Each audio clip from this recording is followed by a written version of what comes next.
1930 সাল থেকে 1930 সালের ফিফা বিশ্বকাপ থেকে একদম প্রথম টুর্নামেন্ট থেকে এখন পর্যন্ত যতগুলো বিশ্বকাপের ফাইনাল ম্যাচ হয়েছে, দেখেন কে কতবার ফাইনাল খেলছে।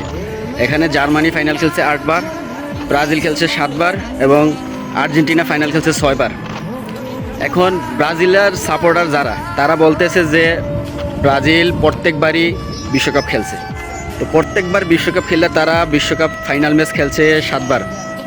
আর তাদের মুখের কথা সেটা হচ্ছে তারাই বলতেছে যে আর্জেন্টিনা কয়েকবার মানে বিশ্বকাপে চান্সও পায় নাই। তো আমি বলবো, যদি কয়েকবার চান্স না পায় 6 বার ফাইনাল খেলে, তাহলে যদি কয়েকবার চান্স পাইতো তাহলে কয়বার ফাইনাল খেলতো ওটা ভাবেন একবার। যেহেতু আর্জেন্টিনা 6 বার অলরেডি ফাইনাল খেলছে আর ব্রাজিল 7 বার খেলছে, ঠিক আছে? তো একবার চিন্তা করেন, যদি ফাইনাল আর্জেন্টিনা যে কয়বার মিস করছে বিশ্বকাপ, যদি সবগুলো ম্যাচ তারা খেলতো, তাইলে কি ব্রাজিল আগে থাকতো না আর্জেন্টিনা আগে থাকতো?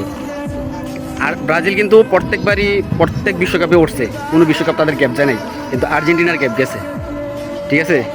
এবার একটু মাথা খেলায় কাজ করেন, ঠিক আছে, যে কে কোন লেভেলে আছে।